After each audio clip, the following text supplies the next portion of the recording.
Some of the best minds in the world bringing you some of the best knowledge on TRS Clips. Let's talk about the UN. You just mentioned the UN. Everyone knows what you think about the UN, what the general public thinks about the UN, which is that it's a failed organization. They've not done their job. They've not done the job that they were built for. Yes, maybe they've, kind of helped with world peace in a few situations. Couldn't stop the Iraq war, couldn't stop the Afghanistan war, couldn't stop the suffering in Syria, couldn't stop the suffering in so many other parts of the world. This Ukraine-Russia situation, for example. What's the 2022 perspective on the UN? Because a lot of people don't take it seriously anymore. And I remember when I was growing up, we had this model United Nations thing in school. I was so disenchanted with it because fortunately at that point, I had a few relatives who were like yourself, geopolitical observers, who had always bitched about the UN. So I wasn't even inclined towards going into it. In fact, I remember when the pandemic broke out, the WHO gave some guidelines which turned out to be false. I don't take that organization seriously. We've had someone on the show who's worked with the UN, and the thing I observed about that person is that they were deeply diplomatic. And after the podcast, that person told me that, yeah, it's because I've worked in the UN. That's the culture of the UN, that we're always taught to say the right things and not sometimes the complete truth. We're taught to hide information. But I'd just like to know what AC says. So let's take the WHO, let's take UNICEF, let's take these organizations. They have a certain budget, annual budget. Now, how is this budget used? Let's take the UNICEF, for instance, United Nations International Children's Emergency Fund. Unfortunately, a significant slice of the budget goes into salaries of the high-ranking officials, into their hotel stays, into their travel, which is always first class, not even business class, and so on. It's like any other NGO scam. Most NGOs in India are money-making businesses. You get money and you use most of that to fund the running of the organization and the salaries and the comforts and the luxuries of the people who are running the show. Similarly, the UN also has this problem, a significant problem, that a significant percentage of the money goes into these unnecessary activities. And it's not really used in where it should be used. That's just one criticism that I can offer. But let's begin with what the UN is. It is the successor of the League of Nations. There was an organization called the League of Nations, which was created, I think, in the early 20th century. Don't quote me on that. Maybe before that, maybe somewhere around that. But we had something called the League of Nations. Now, when the Second World War started going in favor of the Allies, they created something called the United Nations, and they offered membership to anybody who declared war on Germany. So all kinds of small nations started declaring war on Germany without actually sending a single soldier there. And they all became the founding members of the United Nations. Yes. So what the UN is, represents the global geopolitical scenario and situation at the end of 1945, at the end of the Second World War. And the 5 permanent representatives, the 5 permanent seats at the UN Security Council are the 5 victors of World War II. India was offered that, but India refused multiple times for whatever reason, I don't know. Only the great magnificent Shri Jawaharlal Nehru can answer that. So China was given India's position, but and China was essentially, in a way, one of the winners of World War II because they were able to evict Japan from Chinese territory and so on. So it was the club of winners, the ones who had won World War II. And its sole purpose was to consolidate their gains, geopolitical gains and power gains. So only 5 nations got the veto power. Other nations are at the second class level, second category, second rung.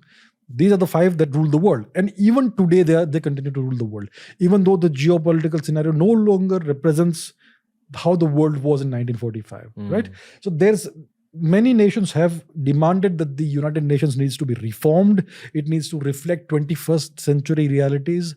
But the ones who have the veto power keep on rejecting that. They keep on making the right noise that, yes, we agree that maybe in the future we should reform. We should consider reforming the UN Security Council and so on. Maybe we should induct new nations without a veto power. That sort of thing. Just token representation and so on. So it represents an obsolete world order. It has never really worked for peace. When you have a multilateral organization, no matter what it is, whether it is the Shanghai Cooperation Organization or you have NATO or whatever, the EU or the UN, it always acts as an instrument of power projection of the most powerful member of the bloc. In the UN, it was typically the US and the USSR. And it was kind of balanced in a certain way, but overall, the Western nations were more powerful. After the dissolution and disintegration of the USSR, Russia took its place, but Russia was a much more diminished nation. Yeah. So today, the UN is a place where typically it's China and the US that vie for primacy. And the Chinese have infiltrated deep into the UN bureaucracy. They control a lot of the bureaucracy. They have bureaucrats and officials in all kinds of high positions. And they indulge in what is called lawfare. They create various laws, the wording of the laws, and those are typically created in such a way that it slightly benefits China every time. And you add that up over time, it becomes significantly pro-China, the entire world order. So that is what China is doing right now. And the US seems to be dropping the ball when it comes to the UN. So anyhow, the UN is currently something that represents an obsolete world order. What do you mean dropping the ball? Because the US is kind of allowing China to infiltrate deep into the UN and influence the decision making and the formulation of the language of various laws and rules and resolutions, etc. Which when you change a word to something else, it can have a significant impact on the way the world works when it comes to at the highest level in the UN. What's the why here? Why are they doing that if they're actually going up against each other? There's like SmackDown versus Raw. Anyway, no man, that's a bad reference, but you know what I mean. So the Chinese have a concept called total warfare. So typically warfare was about army, air force, navy. Now we also have the space dimension. The Chinese use information in that, they have cyber in that, and they also have lawfare. So when it comes to the international law of the sea and various international laws that are constructed and set forth by the United Nations, it's a process that's always in motion. There's always something that is being amended, certain resolutions that are being passed and all that. And when you have high-ranking bureaucrats and officials that are Chinese nationals who are deeply involved in doing this, it can tilt the wording of these laws in China's favor. It can tilt various decisions in China's favor. Typically, in the past, it was all English-speaking people who had these high positions. Typically, Americans or British officials or people from Norway or whatever, from the Western Bloc. Now the Chinese are taking over slowly. And the Americans have somehow allowed this to happen. They have not pushed back against this. And that's what I mean by they have been dropping the ball when it comes to this. What do you think is the reason? Like, what's the deep state thinking? All I can say is that there is a crisis of leadership in the US.